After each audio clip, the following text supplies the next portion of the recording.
Kwa mdogo, kama tulivyokuambia, nimepitia mikosi na matatizo mengi sana, ambayo hata nikiamua kuwasimulia mwanzo mpaka mwisho tunaweza kufika mpaka jioni hapa sijamaliza kuzungumzia. Kila kifupi ni kwamba matatizo magumu sana nimeyapitia. Mpaka leo nilikuwa siamini kama niko hai, kwa sababu hakuna ndoto iliyokuwa inanitawala kubwa kama ndoto ya kufa tarehe 25. Ndio ndoto ambayo imenisababisha mpaka nikaamua kuuza nyumba ili mradi nimkomoe mke wangu, nisibaki na kitu chochote duniani, kwa sababu naamini sina familia yoyote.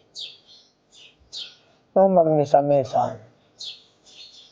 Lakini kuna kitu ambacho kinanifuata mimi. Kuna mtu haitangwa Mpemba. Mpemba huyu Mpemba? Mpemba, kusema ukweli, mimi nilimfanyia kitu kibaya sana. Baada ya mke wangu kusema nipambane kama mwanaume, nitafute kwa jasho langu la aina yoyote, yani tipambane mpaka niweze kumlisha na kumtunza, basi kabla nianze utapeli. Nilikuwa tapeli wa viwanja, nyumba za watu nauza, na kamata magari ya kitapeli nauza, tunatuma message katika simu kwa tapeli watu, ili mradi tu mke wangu aliziki. Lakini sasa nikaja kuyakanyaga kwa Mpemba. Mpemba akaahidi kunifanyia kitu kibaya, atanisomea albadili, na ilifika kipindi anafanya matukio makubwa kabisa. Hasa naona yeye ndo amenizidishia hii mikosi. Naomba ni familia yangu nyinyi kama wazazi wa mke wangu, baba mdogo hapo pamoja na mama mdogo, mkatiombee radhi kwa Mpemba, niendelee na maisha yangu mengine. Naomba sana mnisamehe, na nisamehe sana mke wangu, nisamehe na shangazi hapo, mama mdogo, wote nisamehe. Sikiliza bwana mdogo. Naam. Kwanza usije ukajaribu hata siku moja kufuata ndoto unavyotaka. Ndoto pekee inayotoa majibu hapa duniani na haiongopi, ota unakojua kitandani ukiamka umeroa. Hiyo ndio ndoto pekee inayotoa majibu. Ndoto yoyote inayohusu swala la kifo au Mungu ni manabii peke yao na mitume ndio wanaweza kufanya nini, wakaota likawa kweli. Usije ukajaribu kufuata ndoto unavyotaka mpaka unafikia unaharibikiwa, unauza kila kitu na kuacha mke. Kosa kubwa sana.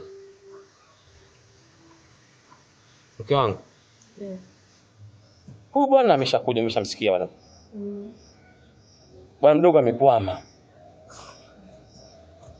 Cha kufanya hapa, baada ya tu maandalizi ya chakula cha mchana, tukishakula tuondoke twende kwa Mpemba, tumpeleke huko, ende akamwombe radhi.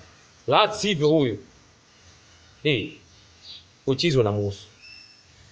Mume wangu, toka muda nakwambia ili swala, kwani kuna tatizo gani? Kuna tatizo gani?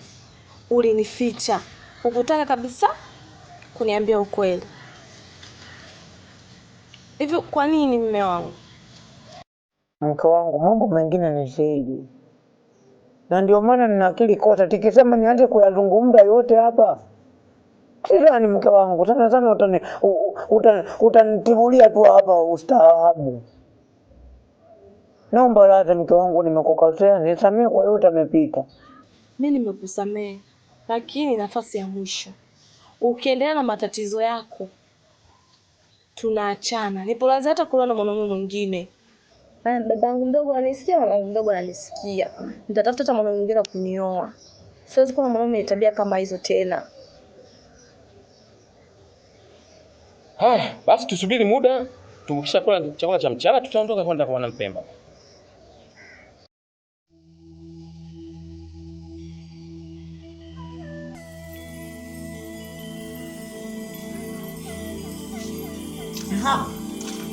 Mwenyewe hii hapa shaka.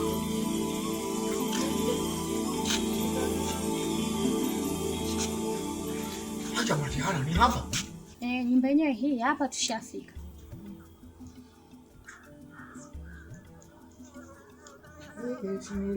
Lakini sasa nashangaa kusikia anakaa hapa. Odi.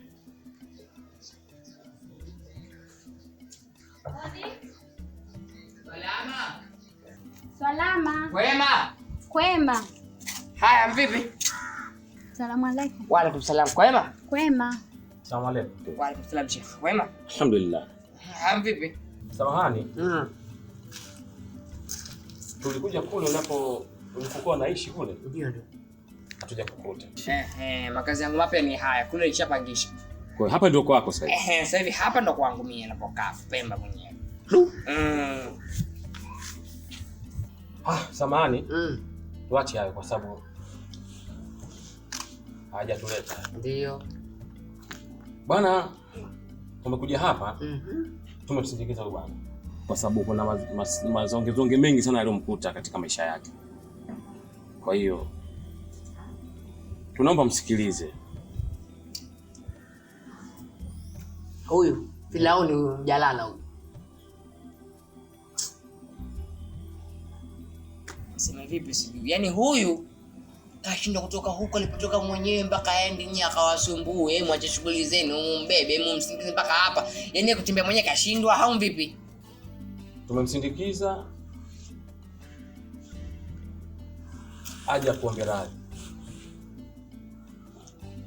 kwa matendo yote aliyokufanyia.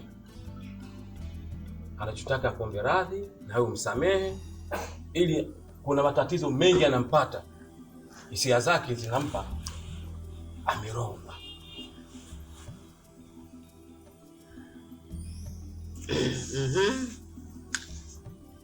Sasa tunaomba msikilize na umsamehe pia. Sasa mimi mzee alikuja tu vizuri hapa kwamba msamaha yakaisha. Yeye mpaka kabebwa letwe sio nini. Alafu swala la huyu si swala langu. Wewe ulikuja nyumbani? Si ndio? Ungakwambia vipi? Kwamba mimi nilimwambia ambie huyu aje. Ila akagoma kuja. Nikamwambia akigoma basi mimi nafanya kushukuru tu na mwachia Mola. Mwenyezi Mungu. Ushafahamu? Mimi nashukuru tu alhamdulillah basi. Kwa hiyo haya mazongezonge, hayo si nini mimi hata nihusu. Sijamloga mimi wala sijafanya lolote. Ila nilimwachia kwamba bwana Pemba. Nakuomba msamehe Mungu wangu. Mama tatizo napitia. Nimejifunza sana. Tena zaidi ya sana. Fanya kosa sio kurudia kosa. Kosa kurudia lile ulifanya. Naomba mume wangu mpate nafasi ya mwisho. Aishi kwa amani. Sisi hatuna hata haja ya nyumba. Sisi tutaenda kupanga. Ninachotaka tu msamehe mume wangu. hamna shida. Huyu hapa huyo bwana aongee atakuongea, lakini chonde asije kuongea kuhusu masuala hii nyumba. Hii nyumba imuhusu. Hii nyumba nimenunua kwa pesa zangu mwenyewe. Bwana Mpemba, kama alivyosema hapa Mamsa, mimi nimekuja bwana kuomba msamaha. Kusema kweli nijichanganya sana yani. Kukupiga kwa kuchukua hela zako zile za kiwanja, nikakuongopea kiwanja nchetu kumbe sio chetu. Yaani mimi ndo nimeamini nilijichanganya sana kwako yani. Yaani bora hata ningemtoboa mtu mwingine, lakini Mpemba hela zako za moto.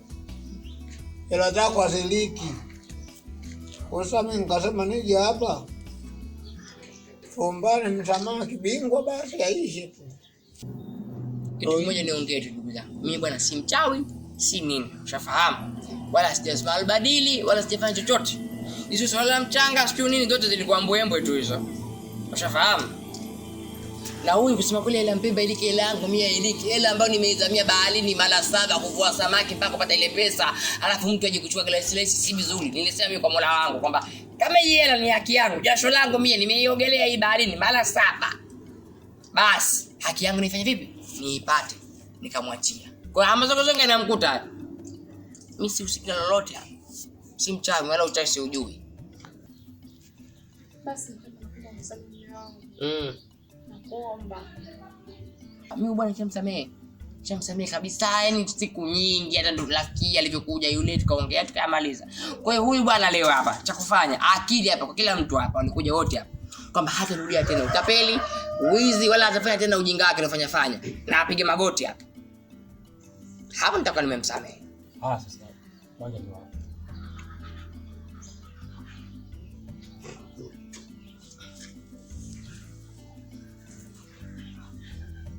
Bwana Mpemba bwana. Mimi nimekuja hapa naomba msamaha. Nakiri kuanzia sasa mpaka milele nitakuwa siwatoboi watu, siwatapeli, sichukui hela zao kwa njia ya unyang'anyi ama ufisadi wa aina yoyote, kwa sababu jambo hili ni jambo baya. Nimejikuta na wakosea ndugu zangu na mkosea mpaka Mwenyezi Mungu.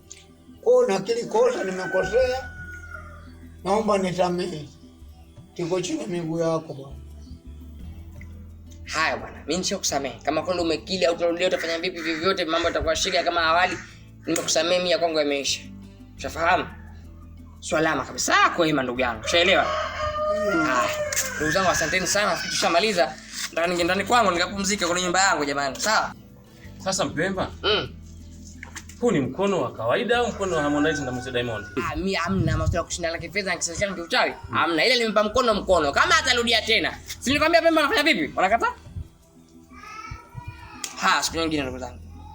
Haya, asante. Asante sana.